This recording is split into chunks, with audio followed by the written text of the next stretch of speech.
हाय।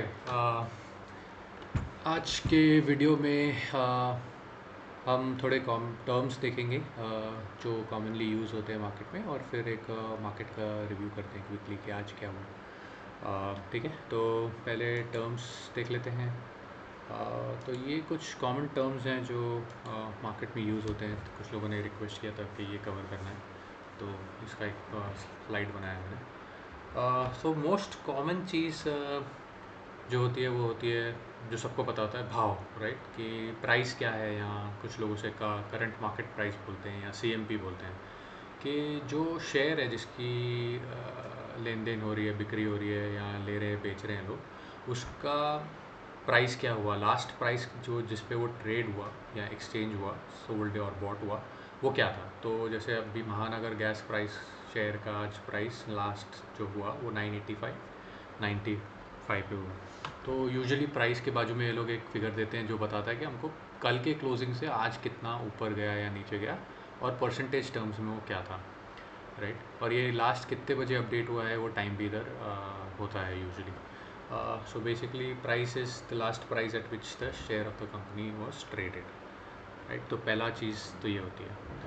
फिर बहुत एक टर्म यूज़ होता है, वो होता है वॉल्यूम। अब वॉल्यूम होता है कि उस कंपनी के कितने शेयर्स अभी तक ट्रेड हुए हैं। राइट, तो ये महानगर गैस का अगर हम देखेंगे तो आज के दिन में 49,55,640 शेयर्स ट्रेड हुए। तो ये नंबर इंपॉर्टेंट इसलिए है कि आप इसको कंपेयर कर सकते हो। राइट, कि रोज़ अगर समझो 49 लाख शेयर्स ही ट्रेड हो रहे हैं, मतलब जो लोग रोज़ नॉर्मली लेते बेचते हैं वो वही लोग ले रहे हैं। बट अगर ये वॉल्यूम अगर बहुत ही ज़्यादा बढ़ जाता है, राइट, रिस्पेक्ट टू से लास्ट वीक और लास्ट मंथ, तो इसकी पॉसिबिलिटी है कि उसमें इंस्टीट्यूशनल इंटरेस्ट है, या कोई उसके फंडामेंटल्स इम्प्रूव हो रहे हैं, एकदम ख़राब हो रहे हैं, जिसकी वजह से उसकी वॉल्यूम सडनली बढ़ जाएगी। नहीं तो नॉर्मली वो एक पर्टिकुलर रेंज में ही ट्रेडिंग होती है शेयर्स की। तो ये volume gives you the number of shares of the company bought and sold till that time. End of the day देखेंगे तो ये एंड ऑफ द डे आपको एक फिगर देगा जो आप कंपैरिजन के लिए यूज़ कर सकते हैं। फिर होता है अर्निंग्स पर शेयर, जिसको शॉर्ट में ईपीएस कहते हैं, और बहुत जगह पे ईपीएस आपको ट्रेलिंग 12 मंथ्स का, शॉर्ट में टीटीएम लिखा होता है। टीटीएम इज़ ट्रेलिंग 12 मंथ्स के लास्ट 12 महीने का अर्निंग्स क्या है कंपनी का। तो अर्निंग्स कैलकुलेट कैसे होता है? अर्निंग्स कैलकुलेट होता है आपका नेट प्रॉफिट को नंबर ऑफ़ शेयर्स से डिवाइड करने में। तो समझो हमने कंपनी खोली, आपने और मैंने, और हमने 1,000 रुपये का प्रॉफिट कमाया। राइट, और 1,000 रुपये का प्रॉफिट कमाना है और हम दोनों में डिवाइड करना है, तो क्या होगा? Net profit 1000 divided by number of shares. तो एक शेयर आपका है, एक शेयर मेरा है, तो डिवाइड बाई 2 करेंगे तो ईच का शेयर 500 आ जाएगा। अगर हम 4 पार्टनर होते तो अगर हम 4 शेयर्स डिवाइड करेंगे तो 250 पर हेड आ जाता। तो ऐसे ही सारे जो पूरा जो नेट प्रॉफिट कंपनी का आता है divided by number of shares जो कंपनी ने फ्लोट किया है मार्केट में, उसको डिवाइड करते हैं तो एक फिगर आ जाता है जो कि ईपीएस देता है। अब ये ईपीएस इंपॉर्टेंट क्यों है? अगर आपका नेट प्रॉफिट बढ़ रहा है और नंबर ऑफ़ शेयर्स उतने ही हैं तो ये ईपीएस बढ़ते जाएगा, और ईपीएस बढ़ते जाएगा तो मतलब आपकी अच्छी अर्निंग्स हो रही है, तो इन्वेस्टर्स आपको इन्वेस्ट करना चाहेंगे और आपका उस हिसाब से भाव बढ़ते जाएगा। तो ये देखने के लिए अभी पी रेशियो कैलकुलेट होता है। राइट, पी रेशियो जो हमने पहले 2 स्लाइड्स देखे, प्राइस और दूसरा देखा अर्निंग्स पर शेयर। तो प्राइस को जब हम अर्निंग्स पर शेयर से डिवाइड करते हैं तो हमें एक रेशियो आता है। तो बेसिकली ये रेशियो क्या इंडिकेट करता है कि आपको ये जो नंबर है उतने साल लग जाएंगे to recover your original investment. So for example, अगर पी रेशियो किसी का है 15, राइट, तो 15 साल लग जाएंगे अगर मैंने जो पैसे डाले हैं, जो भाव में शेयर खरीदे है, उसको रिटर्न करने में। अगर किसी का पी रेशियो है 2, तो मतलब 2 साल में मैंने जो पैसे डाले वो रिकवर हो गए, मेरे ओरिजिनल कैपिटल। ठीक है। और मार्केट में आप देखोगे अगर जो कंपनीज इन डिमांड होती हैं उसका पी रेशियो हाई होता है, जैसे हिंदुस्तान यूनिलीवर हुई, एशियन पेंट्स, पिडिलाइट, इनके पी बहुत हाई होंगे। और जो सिक्लिकल स्टॉक्स हैं जो साइकिल फॉलो करते हैं, राइट, अप एंड डाउन होते हैं, जैसे मेटल स्टॉक्स होते हैं या फाइनेंस कंपनीज़ हैं कुछ जो एक कवर करेंगे हम आज, उनका जो पी रेशियो है वो कम रहता है यूजुअली। तो वो अच्छा डिविडेंड देती हैं कुछ कंपनीज जो जिनका होता है, क्योंकि उनको पता है कि वो पैसा हम री इन्वेस्ट नहीं कर सकते, तो वो यूजुअली रिटर्न कर देती है और उनका पी थोड़ा कम होता है। तो ये एक इम्पॉर्टेंट टर्म है जो यूज़ होता है। फिर होता है मार्केट कैप, बहुत जगह यूज़, या एम कैप। तो मार्केट कैप बेसिकली क्या होता है कि आपको पूरी कंपनी खरीदनी है, तो जो प्राइस है कंपनी के एक शेयर का into total number of shares आप मल्टीप्लाई कर दोगे तो आपको मार्केट कैप मिल जाएगा। तो इस कंपनी को अगर आपको ख़रीदना है, से महानगर गैस का ये मार्केट कैप है, तो 9,739 करोड़ में आप खरीद सकते हो।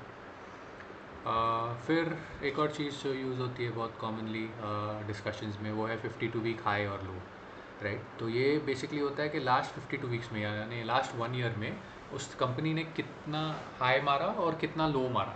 तो यहाँ पे ये कंपनी ने 990 के करीब का हाई मारा है और 665 का लो किया है। तो यूजुअली ये अगर आप देखोगे तो इसमें 50% डिफरेंस होता है। इसलिए बोलते हैं कि शेयर मार्केट में आप जब इन्वेस्ट करो, अगर आपने इस प्राइस पे लिया तो इसके चांसेस है कि आपका 50% गिर सकता है, या यहाँ से 30% गिर रहा है।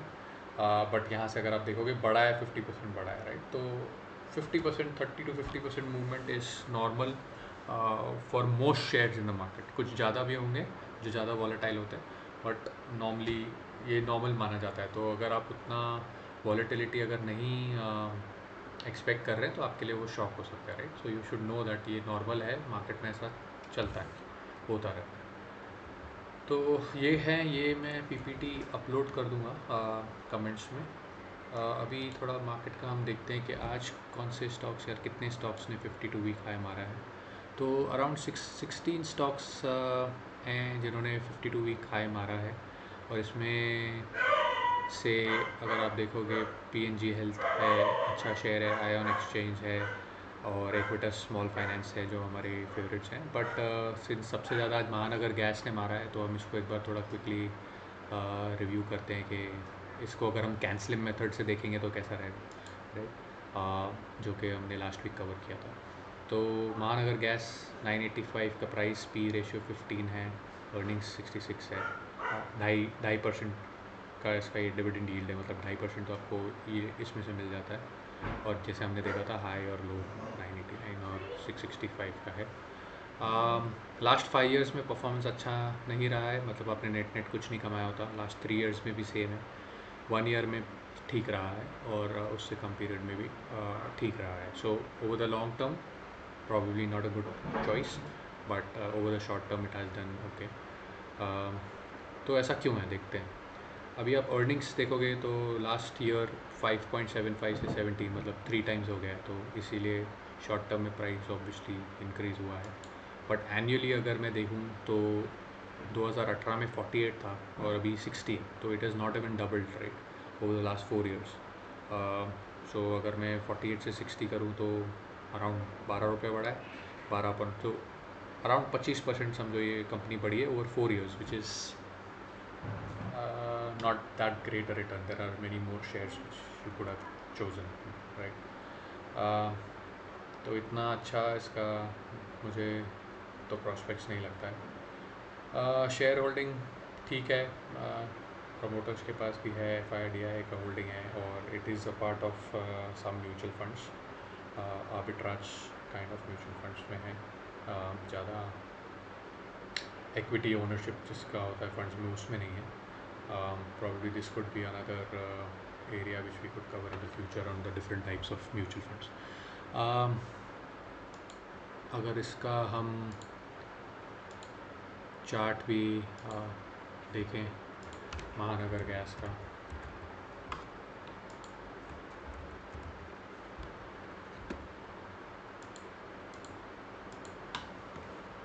तो अगर आप देखोगे आज बहुत बड़े वॉल्यूम पे किसी ने बाय किया है, तो प्रीवियस हाई वाज 925, तो इसमें किसी का तो इंटरेस्ट है। So from a technical perspective, this could come into the radar of a lot of technical analysts, right? आप देखोगे इसका प्राइस भी जिसे बोलते हैं VCP पैटर्न टाइप में करेक्ट होके कंसोलिडेट किया है और फिर एक ब्रेकआउट दिया है, which is a good sign technically, but fundamentally over the long run मुझे इसका परफॉर्मेंस अच्छा नहीं लगता है। So I tend to avoid these kind of stocks. एक और स्टॉक इंटरेस्टिंग जो आज 52 वीक हाई हमारा, जो I would like to cover इस power finance corp, right. So ये कंपनी का अगर आप वैल्यू इन्वेस्टर हो तो आपके इंटरेस्ट में आएगा। वैल्यू इन्वेस्टर्स बेसिकली क्या करते हैं, they want to buy anything जिसका price is less than the value. So for example आपके पास कोई ऑब्जेक्ट है विच इज़ कॉस्टिंग से 100 रुपीज़ और उसको आपको मार्केट में प्राइस मिल रहा है 50 रुपीज़ में, कोई बेच रहा है वो चीज़, राइट, क्योंकि उसको उसकी ज़रूरत नहीं है या उसको पैसे की ज़रूरत है. तो वैल्यू इन्वेस्टर्स वो चीज़ उससे ख़रीद लेते हैं 50 रुपये में. फिर वो जो भी उनसे ज़्यादा मिलेगा, तो 50 to 100 के बीच में उनको कोई भी प्राइस मिलेगा तो that will be a profit for them, right. So अगर कोई अच्छा मार्केट उनको मिल जाता है जहाँ पे वो 60, 70, 80, 90 का कोई भी प्राइस में बेचे तो उनको एक प्रॉफिट हो जाता है. और and they have the peace of mind कि इसका वैल्यूज़ जो है एक्चुअल मार्केट में उससे हमने कहीं बहुत सस्ते में खरीदा है. तो ये एक ऐसी कंपनी है जो पावर कंपनीज़ को लेंड करती है. आप देख रहे हो टर्म लेंडिंग में है. तो जैसे पी रेशो में बता रहा था, राइट, कुछ कंपनीज़ का 3 होता है. तो ये इतनी सस्ती कंपनी है कि अगर आपने इसमें इन्वेस्ट किया तो से 150-160 रुपीज़ के अराउंड प्राइस है, तो ये इतना कमाती है कि 3 साल में आपका पूरा जो पैसा है 160 रुपीज़ वो वापस आपको मिल जाएगा. And then the share would basically be free, right. So if you have that kind of horizon, you could consider investing in companies like this. And if you see the returns इतने नहीं होते हैं, but इसका dividend होता है. तो अगर आप डिविडेंड यील्ड 7.5% के करीब है, राइट. आप अगर सेम अमाउंट बैंक में भी डालेंगे तो आपको यही अराउंड पैसा मिलेगा. यहाँ इससे शायद थोड़ा कम ही मिलेगा, 6-7% मिल रहा है FDs का. बट इसमें आपको एक प्राइस अप्रिशिएशन का चांस भी है. बट प्राइस अप्रिशिएशन ज़्यादा होगा तो डिविडेंड यील्ड गिर जाता है. सो only if you are considering dividend yield, this is a good company which you can consider, right. अब इसका अगर हम कैंसलिंग मेथड से देखेंगे तो आप देखोगे ओवर ईयर ऑन ईयर तो कुछ भी ग्रोथ नहीं है, ऑलमोस्ट नेग्लिजिबल है, राइट. और एनुअली भी अगर हम देखें तो ठीक है, इसने डबल किया है, so which is good annually. But over the last 12 months quarterly results इतने अच्छे नहीं है. It has been around 12 to 14 rupees पर क्वार्टर है इसका.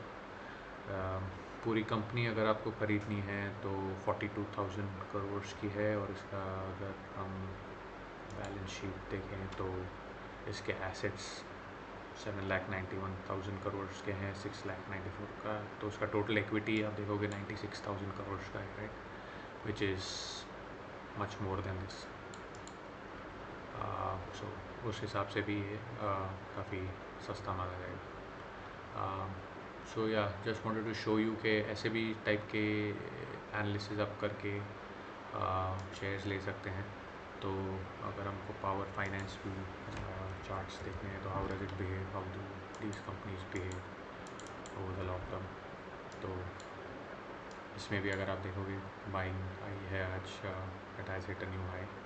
And if you see it's long term charts, normally वो एक रेंज में घूमती हैं, राइट. तो आप देखोगे एवरी ईयर और या ऑलमोस्ट एवरी ईयर वो 100 रुपीज़ 80 to 100 के बीच में आती है और फिर एक हाई मारती है अराउंड 160-170. तो अभी ये 160-170 के हाई के अराउंड, तो इस रेंज में घूमती है वो यूजुअली ये company. So with that information in mind, you can either invest or trade in it as it suits your personality. Okay, तो आज के लिए इतना ही. Let me know your feedback and we can make other videos accordingly. Thank you.